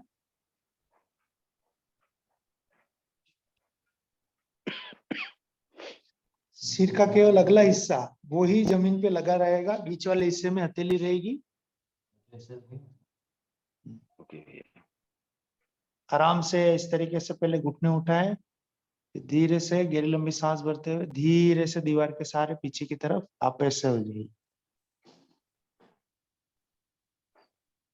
फिर वापस आने का क्रम भी देखें। आराम से धीरे से एक पैर को धीरे आए आराम से। तो इसमें हाथों की जो मजबूती है उसमें साइनस की दिक्कत है तो पहले वो दूर कीजिए फिर आगे बढ़िए। ओके भैया, धन्यवाद भैया। जी जी प्रणाम।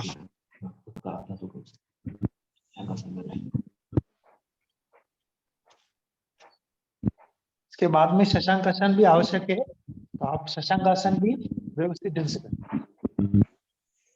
जी भैया।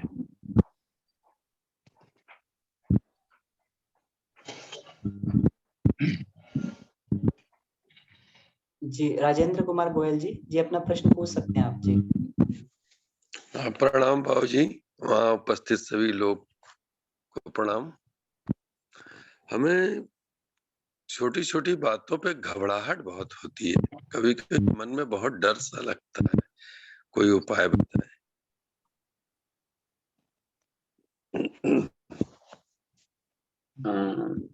देखिए हम लोग छोटी छोटी बातों पर घबराहट होती है तो रचनात्मक काम में रुचि लेने से प्रैक्टिकल जो पक्ष है कि समाज में कुछ हम ऐसा काम करने की आदत डालें जो थोड़ा सा साहसिक हो, तो और पहले थोड़ी छोटी छोटी चीजें लेनी चाहिए। अपने ही घर के काम कुछ वैसा हो तो उसमें होता है क्या कि प्राण शक्ति बढ़ती है तो घबराहट कम होने लगती है और साहस बढ़ता है। साहस की तो अपने प्राणमय कोश की कमी में बस और स्ट्रांग हो जाएगा तो घबराहट खत्म होती जाएगी। तो थोड़ी सी भी कोई प्रॉब्लम आ गया, कुछ भी आ जाती है तो इनको सॉल्व करने का हमें अभ्यास किया जाता है प्राणमय कोश में। रचनात्मक काम में रुचि लेंगे, थोड़ा सोशल बॉडी भी डेवलप करेंगे, सामाजिकता में रुचि लिया जाएगा, तो ऐसे कामों में थोड़ा सा जहाँ भी अच्छे काम हो रहे हैं इसमें जाकर अपना भी सहयोग करें, श्रम से हाथों से कुछ अपनी आंगनबाड़ी वगैरह में कुछ करते रहे, तो फिर होता है क्या कि ये अनुभव बढ़ते जाते हैं, ज्ञान बढ़ते जाता है, तो ज्ञान ही सारे समस्याओं का समाधान होता है। और जहाँ ज्ञान है वहाँ घबराहट नहीं है, डर नहीं है। जी बाबू जी। हाँ, और ये प्रैक्टिकल पक्ष था। बाकी प्राणायाम आप करेंगे, प्राणाकर्षण प्राणायाम, तो मस्तिष्क जितना क्लीन होते जाएगा उसमें। प्राणाकर्षण से हर एक बॉडी में, नर बॉडी में भी, मस्तिष्क के रीजन में भी प्राण को भरा जाए, शरीर के हर पार्ट्स में। सोचने वाला है खास करके, और घबराहट होती है, इसे एंजाइटी भी इसे कह दिया जाता है, तो वो अपना एमिगडाला पार्ट है, वो उसमें थोड़े से कचड़े हैं, डार्कनेस है जो टेम्पोरल लोब के भीतर में होता है, तो उसमें नाड़ी शोधन प्रक्रिया गुरुदेव ने बहुत अच्छी बनाई है।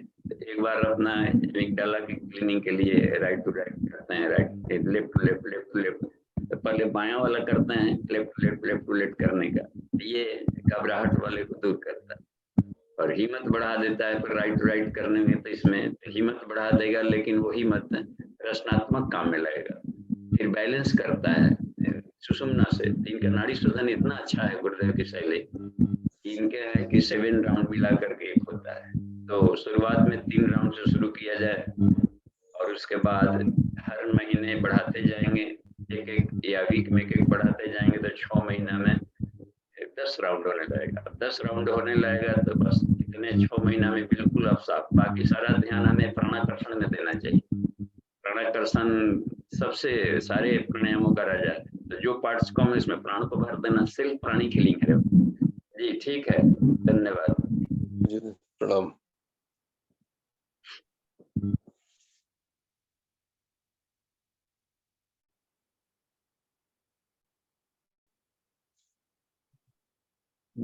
तो उसमें से देखें, रिटन में भी लिखे जा सकते हैं, चैट में कहें। 5 कोषों में से जब हम क्लास में सामने हो तो समझिए 5 कोषों में से कोई प्रश्न कर सकते हैं।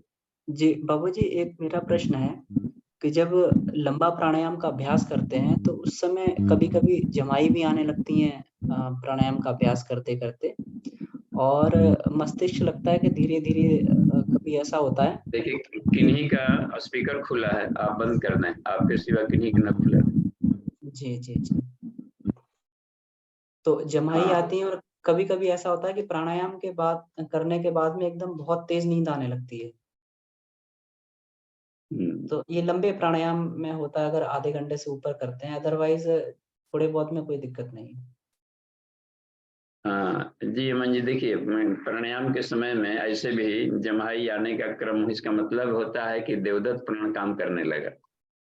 देवदत्त प्राण उदान का सहयोगी है और वो क्या करता है कि जोड़ों जोड़ों में जितने मर्म बिंदु हैं उसमें फंसे हुए बासी प्राण को बाहर निकालता है। तो वही जम्हाई का एक आता है कि जम्हाई बन के निकलते दिखे, यानी कि आपका साइंस काम कर रहा है। तो खुश होना चाहिए कि हमारा प्रैक्टिकल काम कर रहा है और फिर वो रुक जाएगा। ऐसा नहीं कि जमाई हर सांस में जमाई आती रहेगी। इसका मतलब है कि गहराई जाएगा, उस लेयर में तक नहीं आएगा जमाई जहां तक से क्लीन है, ठीक है। उसके बाद वाले लेयर में जब प्रवेश करता है, निकालता है, तो जमाई का स्वरूप आता है उसमें। तो इसके लिए नो प्रॉब्लम, बढ़िया है, गहराई मिल रही है उसमें। और देर जी, तक जी। करने के बाद सुस्ती इसलिए आती है कि बैटरी चार्ज खोजता है। चार्जिंग प्राणायाम में घर्षण है, अग्नि है, थोड़ा सा क्षरण हो सकता है। तो उसके बाद में योग निद्रा इसलिए रखा जाता है सारे योगा के बाद में लास्ट में, कि अब प्राणिक हीलिंग कर लिया जाए, रेस्ट मोड में जा करके बिल्कुल है, शुद्ध है, प्राण भर लिए जाए एकदम शांत करके सिस्टम को। तो इसलिए आता है, तो वो एक सहज प्रक्रिया है। जी बाबूजी, धन्यवाद। समाधान हो गया। अब आगे जो है ये, हाँ, ऋषिकेश गौड़ जी, आप अपने आप को अनम्यूट कर लीजिए।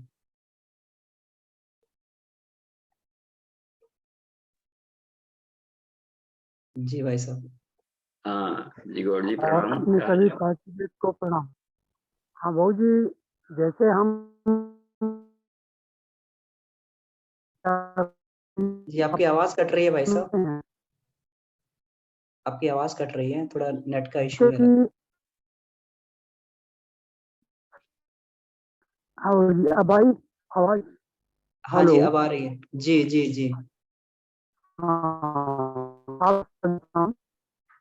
अभी बाबू फिर नेट की जी, हाँ जैसे कि हाँ, जैसे कि हम कोई काम करते हैं, मतलब कोई तपस्या कोई जीवन में चीज लाते हैं, तो उसका क्या पैमाना अपनाए कि मतलब हम सही दिशा में चल रहे हैं या हम गलत दिशा में चल रहे हैं?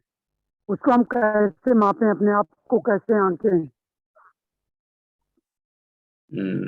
देखिए हरकेश जी, इसमें एक सरल तरीका है कि जहाँ कुछ अटपटा होता है, तो शरीर का कोई ना कोई कोष, कोई ना कोई बॉडी, चाहे शरीर वाला हो या प्राण वाला हो या मन वाला लेयर हो या भाव संवेदना का लेयर हो या आनंद का, उसमें कुछ ना कुछ असहजता होने लगती है।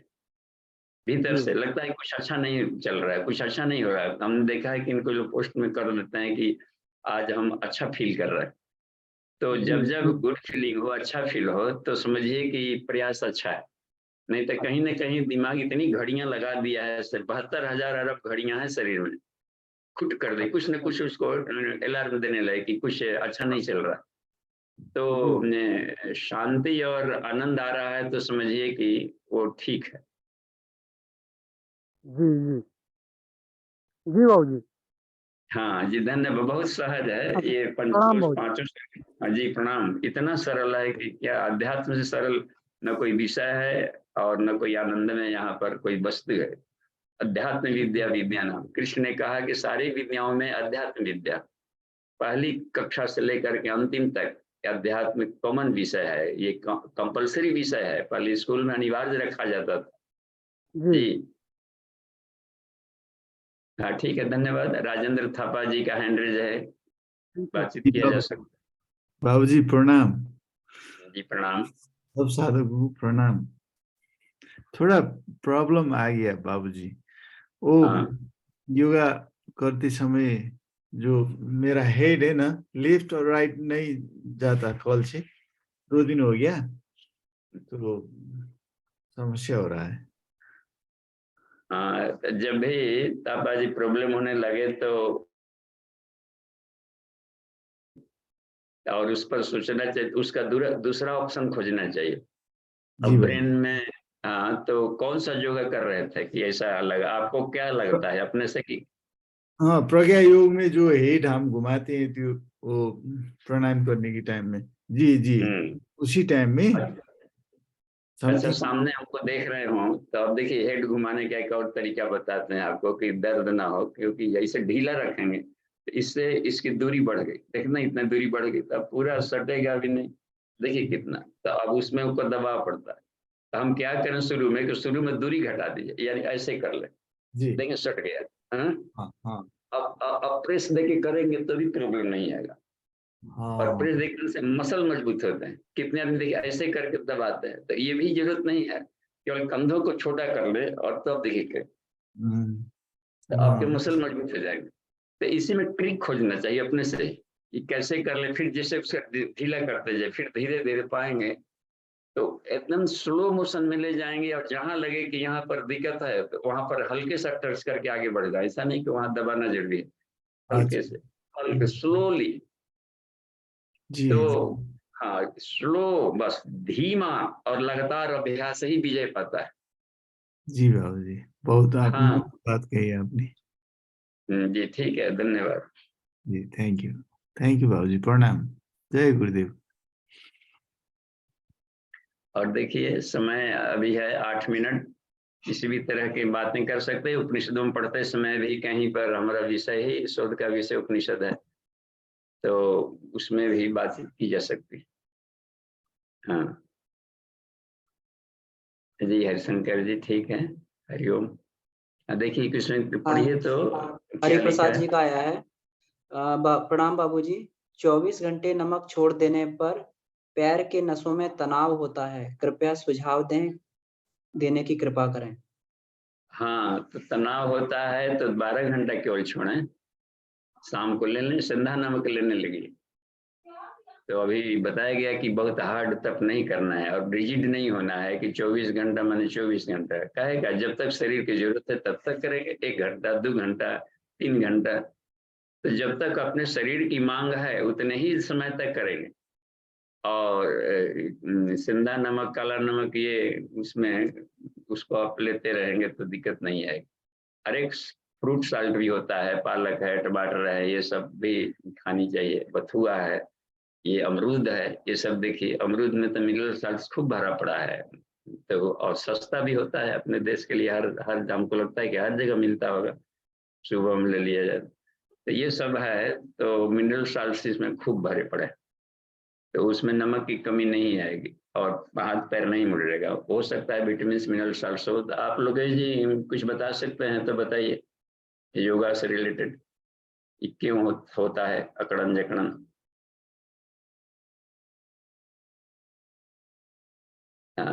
MSc योगा से सब लोग किए हैं, तो इसमें हमें तो ये लगता है, हम अपने अनुभव से बता रहे हैं कि जहाँ भी वीकनेस होता है तो पीढ़ी उड़री जो चढ़ने लगता है ना, तो कहीं पर यूं ऐसे हो गया, अंगुरिया यूं हो जाता है, अब जल्दी झुकता ही नहीं। इसका मतलब होता है कि उन टेंडेंस में अब वो वीक हो रहा है, उसको अब चाहिए डाइटरी सप्लीमेंट चाहिए, एनर्जी उसमें चाहिए, तो इसलिए अपने आप को उतना ही तपाएं जितना शरीर की मांग हो। जी जी ठीक है, धन्यवाद। उधर मिथिलेश जी का हैंड्रेज है जी। हाँ, हरिशंकर हरिओम जी हैं। हाँ, महेश राठौर जी का है, हरिशंकर जी का तो हो गया। अच्छा, जल्दी जल्दी। हाँ बाबूजी प्रणाम। हाँ जी प्रणाम। बाबू ये ऐसा होता है कि हमारी पत्नी जी के जो पेट में नाभि के नीचे कभी कभी दर्द होता है, और गैस की दवा दी जाने के बाद ठीक हो जाता है, तो उनके लिए कौन सा व्यायाम ठीक होगा? प्रज्ञा योग सबसे सरल है, महिलाओं के लिए, बच्चों के लिए, बूढ़ों के लिए इतना सरल है कि कहिए कि चमत्कारी है। तो प्रज्ञा योग केवल करते रहे और बाकी भारी वजन थोड़ा सा संभल के उठावें, कभी नाभि वगैरह को सूख जाता होगा तो उसको भी थोड़ा संभल करके, और मुलेठी चूर्ण, मुलेठी मिलता होगा, मुलेठी चूर्ण इनका, हाँ दुकान में पतंजल के मिलता होगा या कहीं, तो उसमें देखिएगा जहां से मिले मुलेठी चूर्ण, सुबह में उषा पान जब करें तो उसमें से भी 1 चम्मच ले लिया करें, तो गैस वगैरह नहीं होने देंगे और कोई दिक्कत नहीं आएगी। अच्छा बाबू, धन्यवाद। और है कि टांस पकड़ती है बहुत ज्यादा, टांस। क्या नहीं सुन पड़ा? जैसे बाबूजी पैरों में टांस, जैसे नसों का खिंचाव अचानक लगने लगता है कि पैर सिकुड़ रहा है, बहुत तेजी में दर्द होने लगता है, इसके लिए क्या किया जाए? हाँ देखिए, ब्लड सर्कुलेशन उधर कम पड़ रहा होगा, तो टमाटर वगैरह का सूप वगैरह लिया करें। कच्चा सलाद के रूप में मत खाइए। टमाटर को यदि सूप बना देंगे तो उसका नेचर बदल जाता है गर्म कर देने से। नहीं तो ठंडा खाएंगे तो वैसे ही से तो उसमें ठंडा ठंडा असर कर सकता है, उसका नेचर अलग रहेगा ठंडा का। तो जब भी खाएं तो दाल में ही टमाटर डाल दें या सब्जियों में डाल दें, तो उसका बढ़िया। या सूप बनाना है तो या तो गुड़ डाल करके ले, खट्टा लग रहा है तो, और नहीं तो फिर जा करके ऐसे ले। सूप नमकीन कितने लोग पीते हैं, तो वो जल्दी खून बढ़ा देगा। रक्तवर्धक नाम है टमाटर का, एक नाम है रक्तवर्धक, जो खून को बढ़ाता है उसको टमाटर कहते हैं। जी बाबू प्रणाम। जी प्रणाम। महेश जी। महेश जी प्रणाम बाबू जी, प्रणाम। हाँ जी प्रणाम। सुषुम्ना बाबू जी, सुषुम्ना नाड़ी का प्रवेश द्वार कब खुलता है और उसमें क्या चिंतन किया जाए उस समय? देखिए, इस संसार की जितनी भी वस्तुएं हैं उनका हम उपयोग करें, लेकिन किसी के प्रति आकर्षण ना हो, क्योंकि सुषुम्ना आकर्षण रहित है। न्यूट्रल गियर में रहना, अपने आप को मित्र, यानी सबके मित्र बनेंगे तो सुषुम्ना खुल जाता है। बिल्कुल सरल तरीका है बाहर से प्रैक्टिकल में।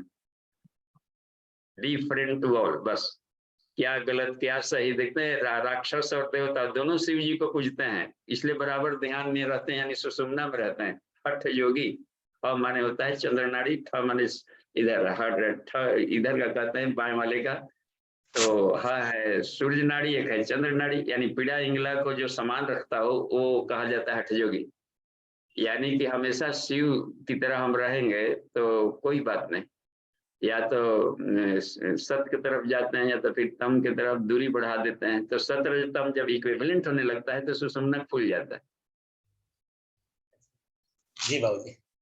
जी ठीक है, धन्यवाद। शांति पाठक किया जा सकता है, 2 मिनट है, प्रश्न कर सकता है। जी अपना वीडियो बंद कर लीजिए और हैंड रेज भी कर। महेश जी आप अपना वीडियो बंद कर लीजिए।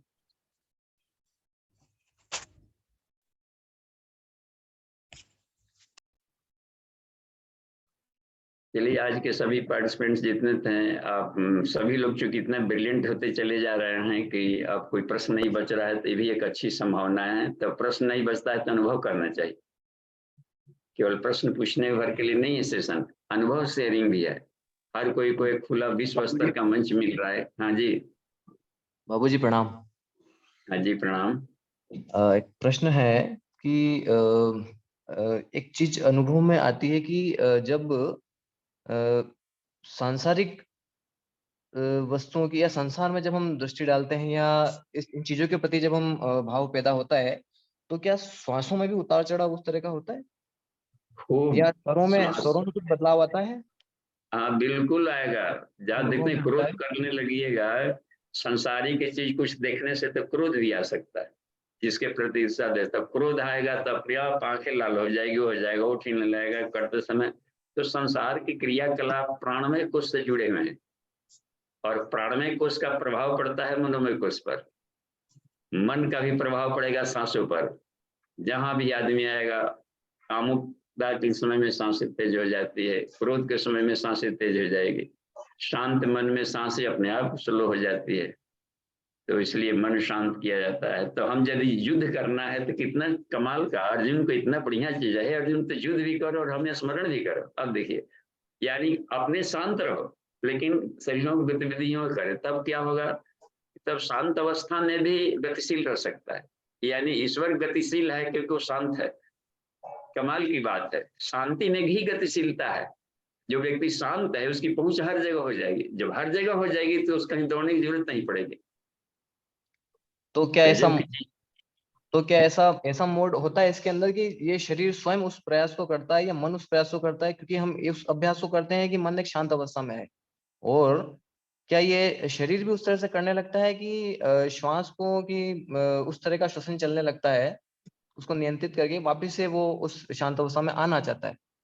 ये स्वतः ऑटो मोड पे भी ये सिस्टम काम करता है क्या कि? हाँ, देखिए इसमें एक ऑटोमेटिक सिस्टम होता है हम लोग का हाइपोथैलेमस, ऑटो सिस्टम को, ऑटोनोमस नर्वस सिस्टम को कमांड करता है और वो उस पर अपनी पकड़ कम होती है साधक का, और उसी में सारे अचेतन परतों कहलाता है। उसमें लिम्बिक सिस्टम का पूरा उस पर अपना थैलेमस पर, हाइपोथैलेमस पर अपना कमांड नहीं है, हिप्पोकैम्पस पर पुरानी फाइलें हैं जमा, उसमें स्टोर करके रखा है, तो उसमें से निकलते रहता है तरंग। क्योंकि हम लोग सो जाएंगे तो भी तो हार्ट बीट हो रहा है, तो कोई ना कोई यज्ञ काम कर रहा है, तो उस पर वो उधर से भी अपना वो कर लेता है शांति का। अच्छा, दूसरी बात ये होती है कि साक्षी भाव चूंकि हम भीतर हम लोग को बना रहता, मैं क्या हूँ, तो अपना ही जो स्व है, अपनी जीवात्मा, वो देखते रहती है कि मैं क्या सोच रहा हूँ, बुद्धि क्या सोच डिसीजन ले रही है, वो भी देखते रहता है साक्षी भाव में। तो आप पाएंगे कि पांचों कोषों के भी ऊपर कोई देखने वाला है भीतर ही में, तो उसकी इच्छा के आधार पर वो आदेश देता है, इसको कहते हैं सेल्फ सजेशन। तो ऑटो सजेशन भी दिया जाता है योग निद्रा में, ये हाथों से कहा जाता है कि तो हाथ शिथिल हो जा, नड़िया शिथिल हो रही है, हो रहा है, तो वो इसको कहते हैं सेल्फ सजेशन। तो अपना ही सेल्फ उसको सजेस्ट कर सकता है। जी ठीक है, धन्यवाद, समय हो गया है, शांति पाठ आज कर लेते हैं, कल मिलते हैं। अमन जी। जी शांति पाठ करेंगे।